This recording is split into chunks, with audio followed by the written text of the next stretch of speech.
What happens when an educator objects to a school directive requiring her to violate her religious beliefs and deceive parents? Kathy McCord, a former Indiana school counselor, faced backlash. Despite her 37 years in education, she was fired after simply confirming the truth. South Madison directed her and other staff to refer to students with opposite sex names and pronouns, in some cases without telling their parents, and actively hiding it from them.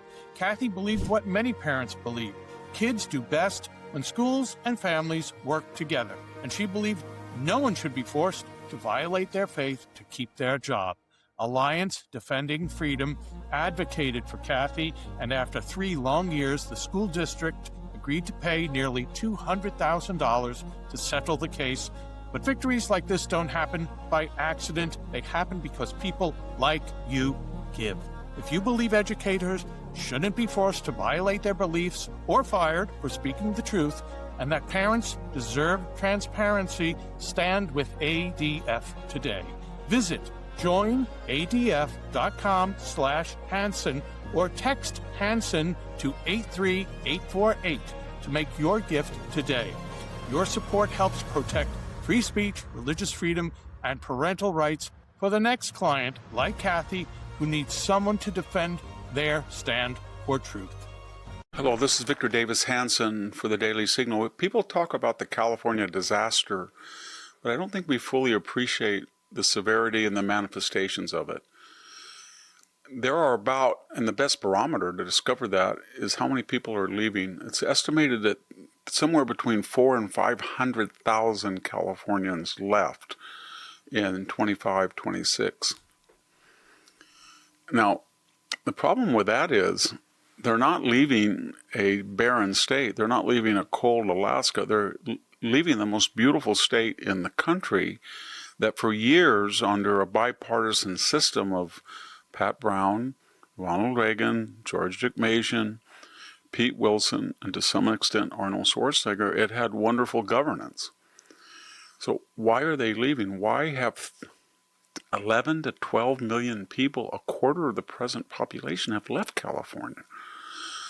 Well, the Reason Foundation just did a comprehensive study of all the roads in all the states and ranked them according to congestion, quality of roads, bridges, everything. California was 49th in the country. In terms of school scores, it's down to about 40 to 41 in the nation, even though it's 13th in the amount of money it spends. It's got 1/3 of all of the homeless people, maybe up to nearly a half in some studies. It's got 1/3 of all the welfare recipients. 22% of the people live below the poverty line. Think of this, it has the highest gasoline taxes in the nation and the highest gas prices. And that's a combination. It refuses to tap its considerable 5th in the nation oil and natural gas reserves to the full extent that it could. It shut down the timber industry. It shut down the mining industry.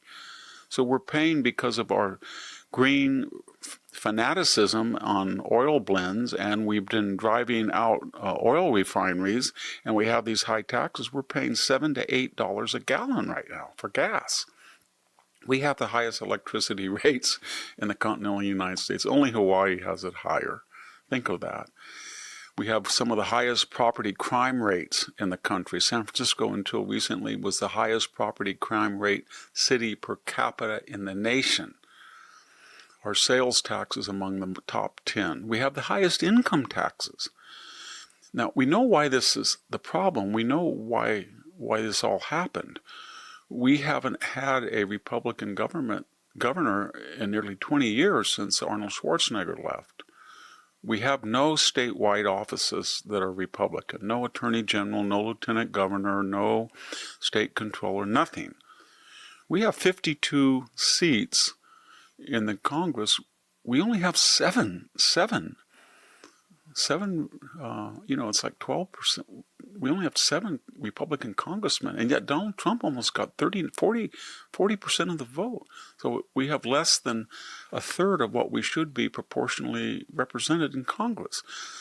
All of the state and local judges, after 20 years of governance by left wing, are left-wing themselves. So the judicial, the executive, and the legislative branches are all one party. Supermajorities in both legislatures. No statewide officer that's a Republican.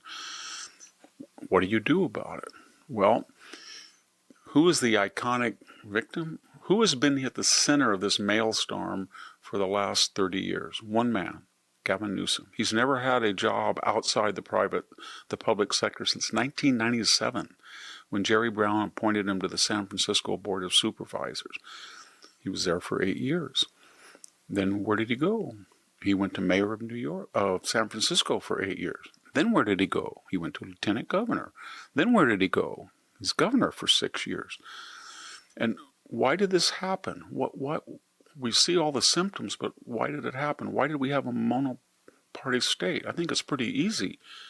3 things happened. Number one, 1/4 of the present population, as I said, fled the country. And these weren't just anybody. These were the middle, and upper middle class taxpayers, small businesses who couldn't take the high taxes and the poor infrastructure. And they left. And they left a beautiful, scenic California to places, I'll be frank, that are not so hospitable. Utah, Tennessee, Nevada. But they were, in other words, they left California that was a paradise, and they went to places that were man-made paradises but had none of our natural advantages. So that was one factor. We have the highest number of foreign-born people of any state. It's about 11 million people in California were not born in the United States. It's up to nearly 29% of the population. Many of them, not all, but many of them are here unlawfully. That required an enormous civic project of assimilation, acculturation, integration. And what did we get instead from these Democratic administrations? We got DEI, tribalism, and ethnic chauvinism. And that manifests itself in higher crime rates, in truck drivers who are issued licenses who are not qualified to drive and pose a hazard on the freeway, to drug cartels, you name it. San Francisco, as I said, had the highest per capita property crime rate.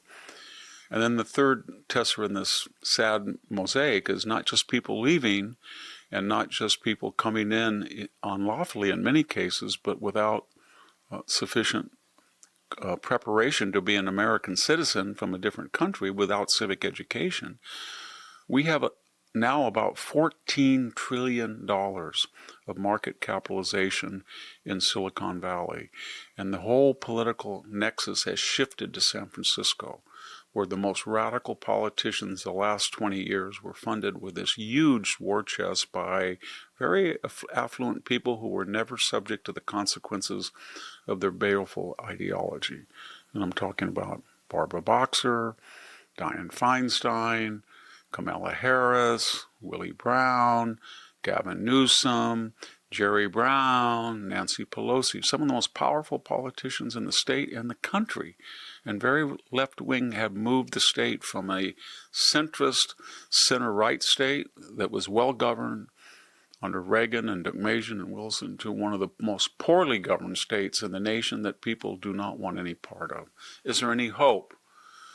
Well, we would have to do a lot of things. We would have to tell people that we're not going to tolerate almost 40% of the nation's homeless people. Maybe Spencer Pratt, if he's elected mayor, or Steve Hilton can say, we're not going to put up with it. You can't do it. We're not going to issue all these general benefits for people who fornicate, inject, urinate, and defecate on our streets in a medieval fashion. And we're going to close our borders. We're going to operate closely with ICE because we're trying to stop this high crime rate, much of it from people who are here unlawfully. More importantly, we're going to have to cut the taxes and regulations, or every oil refinery is going to flee the state. 2 big ones have just left.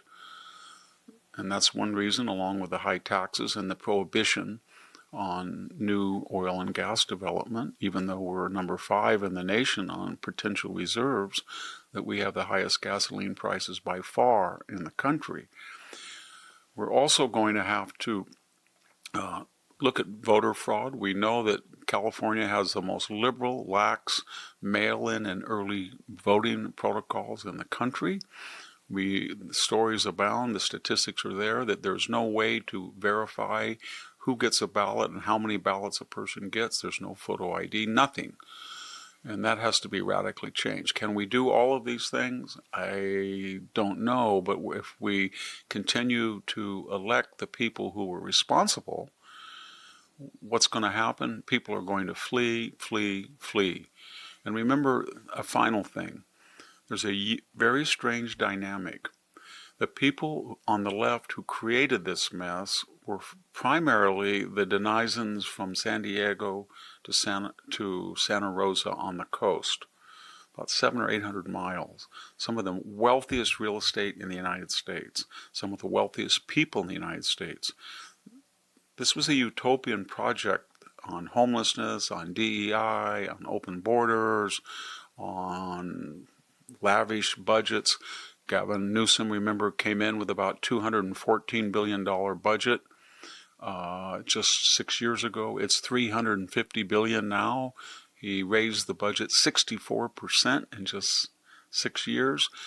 So they are exempt. We're the lab rats. They are exempt from their experiment, this utopian California experiment.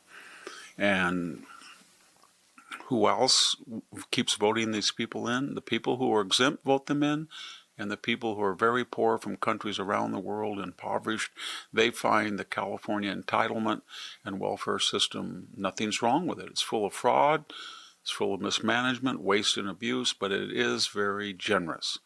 So you've got a medieval society with a very small but powerful, wealthy elite that keep voting in this left-wing project, and then a large pyramid base of poor people. As I said, probably 27% not born in the United States, and then you've got a shrinking middle. Add it all up and you have the mess we have today in California. Thank you very much. This is Victor Davis Hanson for the Daily Signal. Thank you for tuning in to the Daily Signal. Please like, share, and subscribe to be notified for more content like this. You can also check out my own website at victorhanson.com and subscribe for exclusive features in addition.